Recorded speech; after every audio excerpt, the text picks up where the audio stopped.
মৃত ব্যক্তির ছবি দেখলে তার কি আযাব হবে? কেউ যদি ঘর থেকে বের হয়ে কোথাও রওনা হয় তাকে পিছু ডাকলে কি ক্ষতি হয়? বিদেশ থেকে ফোনে বিয়ে করলে বিয়ে কবুল হবে কি না? নামাজে দাঁড়ানো অবস্থায় পায়ের আঙ্গুল মাটি থেকে উঠলে নামাজের কোনো ক্ষতি হবে কিনা? পানি পান করার সময় গোপে পানি লাগলে কি হারাম হয়ে যাবে? সব সময় সাদা স্রাব যায় এবং নামাজের সময় দেখতে পাই, এতে করণীয় কি? স্মৃতি শক্তি বৃদ্ধির জন্য কি কি আমল করতে পারে? অজু করে ফেরার পথে পুরুষ লোকের সাথে দেখা হলে বা কথা বলতে হলে তারপর নামাজ হবে কি না, নাকি আবার অজু করতে হবে? নারীদের কি সবসময় নখে মেহেদি লাগিয়ে রাখতে হবে? প্রিয় দর্শক, ইতিমধ্যে যে সমস্ত প্রশ্ন আমাদের সামনে চলে এসেছে তার মধ্যে থেকে প্রথম যে প্রশ্নটি আমি দেখতে পাচ্ছি তা হলো আলমগীর হোসেন, আপনি জানতে চেয়েছেন স্মৃতি শক্তি বৃদ্ধির জন্য কি কি আমল করতে পারে? স্মৃতিশক্তি বৃদ্ধির জন্য একটি বিশেষ আমলের কথা একটি হাদিসে পাওয়া যায়। বিশেষ সূরা, বিশেষ সংখ্যক বার রাতে 2 রাকাত নামাজ পড়ে সেই হাদিসটি সনদকে মুহাদ্দিসিন ইকরাম জয়ীব বলেছেন।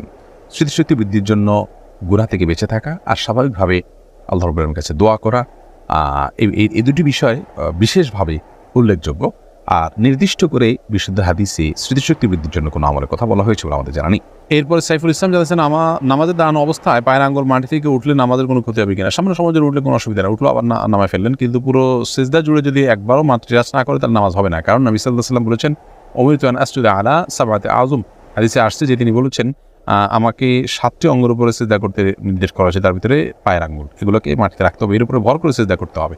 উঠে গেল আবার সাথে নামায় ফেললে সেটি ভিন্ন কথা, কিন্তু মানে পুরো সিজদা যদি উঠে থাকে তাহলে নামাজ হবে না। আপনি সুমন চৌধুরী, আপনি জানাচ্ছেন বিতির নামাজে দোয়া কুনুত না পড়লে বিতির নামাজ আদায় হবে কিনা? যেহেতু বিতির নামাজে দোয়া কুনুত পড়াটা আবু হানিফা রাহিমাহুল্লাহ সহ কলমদের মধ্যে ওয়াজিব, অতএব তাদের সাথে এটি আদায় না করলে নামাজ আদায় হবে না। আপনার সিজদা সু করা উচিত যদি ভুলে যান।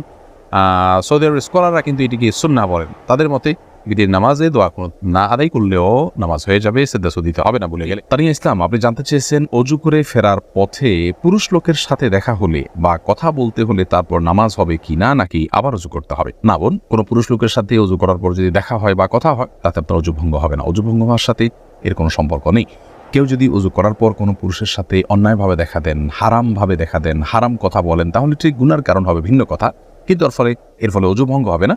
অজু ভঙ্গ হওয়ার সাথে অজু ভঙ্গকারী বিষয়গুলোর সম্পর্ক, যেমন অপবিত্র কোনো কিছু শরীর থেকে বের হলো কিনা, গোমালেন কিনা, অজু ভঙ্গের কোনো কারণ পাওয়া গেল কিনা, এর সাথে হলো অজু ভঙ্গের সম্পর্ক। মোহাম্মদ নিজাম সরকার, আপনি জানতে চেয়েছেন পানি পান করার সময় গোপে পানি লাগলে কি হারাম হয়ে যাবে?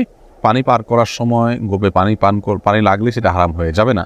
অনেক আমাকে সেটাকে মাকরু বলেছেন, এটা অস্বাস্থ্যকর, সেজন্য এটা পরিহার করা উচিত, এইটুকু। কিন্তু এটা চলে গেলে যে হারাম হবে, বড় কোনো গুনাহ হবে এমন নয়। জান্নাতুল ফেরদাউস, আপনি জানতে চেয়েছেন কেউ যদি ঘর থেকে বের হয়ে কোথাও রওনা হয় তাকে পিছু ডাকলে কি ক্ষতি হয়?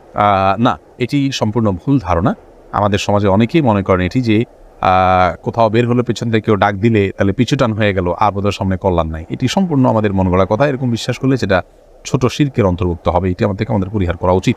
ইশাদ জাহান, আপনি আমাদের ইউটিউব চ্যানেলেও চলছে এই লাইভ, সেখান থেকে প্রশ্ন করেছেন, নারীদের কি সবসময় নখে মেহেদি লাগিয়ে রাখতে হবে? না, সবসময় রাখতে হবে এমন কোনো কথা নেই, তবে সুন্নাহ এবং উত্তম হলো মেয়েদের হাতে মেহেদি ব্যবহার করা বেশিরভাগ সময়। রাসূল করিম সাল্লাল্লাহু আলাইহি সাল্লাম একজন নারীর হাত দেখতে পেলেন, পর্দার আড়াল থেকে তিনি কিছু দিয়েছেন বা নিয়েছেন, তখন তিনি জানতেন একজন নারী দিয়েছেন, কিন্তু তার হাতে মেহেদি না থাকা নবী সাল্লাল্লাহু আলাইহি সাল্লাম বললেন, ব্যাপার কি, মেহেদি নাই কেন? তো এটা পুরুষ আর মহিলার হাত তো বোঝা যাচ্ছে না। তার মানে এই হাদিস থেকে বোঝা গেল যে মেয়েরা যথাসম্ভব সেজেগুজে থাকা এটা তাদের জন্য উত্তম, ভালো।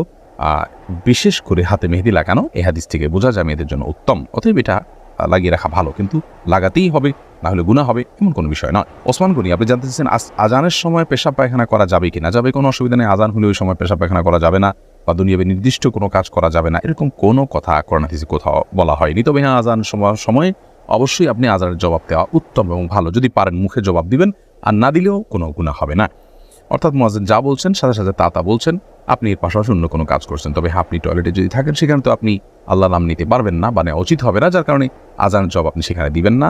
অর্থাৎ এক কথা, আজান সময় টয়লেটে কেউ থাকলে টয়লেটে থাকতে পারেন, পেশাব পায়খানা করতে পারেন বা অন্য যে কোনো কাজ করতে পারেন, কোনো প্রকার নিষিদ্ধ নয়। এমন কোনো কাজ যদি করেন যেখানে থেকে আজানের মুখে জবাব দিতে পারছেন, তাহলে জবাব দিবেন, সেটি সবের কাজ, আর না পারলে দিবেন না। আকলিমা জলি, আপনি জানতে চেয়েছেন মৃত ব্যক্তির ছবি দেখলে তার কি আযাব হবে? না, মৃত ব্যক্তির ছবি আপনি দেখছেন, তার আযাব হবে কেন? আপনি দেখছেন, যদি আপনার মৃত ব্যক্তি আপনার গায়রে মাহরাম কেউ হন, যার সাথে পর্দা করা উচিত, তাহলে সেক্ষেত্রে আপনি দেখে গুনাহগার হচ্ছেন। মৃত ব্যক্তি যদি সে সুযোগ করে দিয়ে যান, তাহলে তিনিও গুনাহগার হবেন। আর যদি এরকম কেউ না হয়, পুরুষদের ছবি, মেয়েরা মেয়েদের ছবি দেখছেন, তাহলে এই দেখার কারণে যিনি দেখছেন তিনিও গুনাহগার হবেন না, যার ছবি দেখছেন তিনিও গুনাহগার হবেন না। তবে ছবি প্রিন্ট করে বা বাদাই করে বা বিভিন্নভাবে এটাকে যদি আপনি রাখেন, তাহলে সেটি গুনাহের কারণ। এবং তার কারণে যিনি যারটা বাধাই করে গেছে সেই ব্যক্তি আপনার গুনাহগার হিসেবে বিবেচিত হবেন। সেই জায়গা থেকে তার সাবধানতা অবলম্বন করা উচিত এবং জীবদ্দশাতে এটা খেয়াল করে যাওয়া উচিত যে আমার কোনো ছবি ইত্যাদি যেন না থাকে। যদি থাকে তাহলে সেক্ষেত্রে ছবি অঙ্কন করা বা ছবি বাধাই করা বা ছবি প্রিন্ট করার যে গুনাহ সেটি মৃত ব্যক্তির হবে, কেউ দেখুক বা না দেখুক। হ্যাঁ, এভিডেন্স হিসাবে যে সমস্ত ছবি তোলা হয় সেগুলোর কথা ভিন্ন এবং এক্সেপশন। মিতা নাহিদা, আপনি জানতে চেয়েছেন কিছুদিন আগে আমার বাচ্চা হয়েছে, বাচ্চা হওয়ার কতদিন পর আমি নামাজ পড়তে পারবো বলে উপকৃত হব? বোন মিতা, বাচ্চা হওয়ার পর ব্লিডিং যতদিন চলবে ততদিন আপনি নামাজ পড়বেন না। ব্লিডিং শেষ, তখন থেকে আপনি নামাজ পড়বেন। এটাকে নেফাস বলা হয়। নেফাস বা সন্তান প্রসব পরবর্তী যে ব্লিডিং, এই ব্লিডিং শেষ হয়ে গেলে আপনাকে সালাত আদায় করতে হবে। তবে ব্লিডিংয়ের সর্বশেষ সীমা হলো 40 দিন। 40 দিন পর্যন্ত যদি ব্লিডিং বন্ধ না হয় তাহলে 40 দিনের পরে ব্লিডিং থাকলেও আপনি সালাত আদায় করবেন। সফিবুর রহমান, আপনি জানতে চেয়েছেন সুন্নত পদ্ধতিতে গোসল করার জন্য প্রথমে ওযু করলাম, তারপরে সারা দেহে সাবান মেখে গোসল করলে আবার কি ওযু করতে হবে? না, এরপরে আর ওযু করার প্রয়োজন নেই।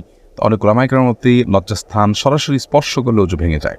তাদের মত অনুযায়ী আপনি লজ্জাস্থান, এমনিতে গোসলের সুন্নাহ পদ্ধতি হলো যে আগে লজ্জাস্থানে কোনো ময়লা নাপাক থাকলে সেগুলোকে আগে ভালো করে ধুয়ে ফেলা, এরপরে পুরো শরীর ধোবেন। তাহলে সেক্ষেত্রে আর লজ্জাস্থানে সরাসরি স্পর্শ করবে না। তবে লুঙ্গি ইত্যাদির মাধ্যমে স্পর্শ করলে কারোর মতেই ওযু ভঙ্গ হবে না। এরপরে হাসিনা ইসলাম জানতে চেয়েছেন, আমার সব সময় সাদা স্রাব যায় এবং নামাজের সময় দেখতে পাই, এতে করণীয় কি?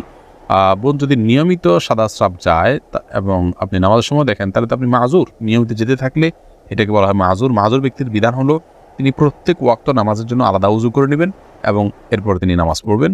এরপর যদি বেরো হয় তাতে কোনো অসুবিধা নেই। এক ওয়াক্ত পর্যন্ত তার ওযু ভ্যালিড থাকবে, যদি তিনি সব কিছু করতে পারবেন। আবার নতুন ওয়াক্ত শুরু হবে, তাকে নতুন করে ওযু করতে হবে। এ হলো আপনার জন্য মাসআলা। এবং প্রতিবার আপনাকে বারবার করে ওযু করার জন্য কসরত করার বা কষ্ট করার কোনো প্রয়োজন নেই।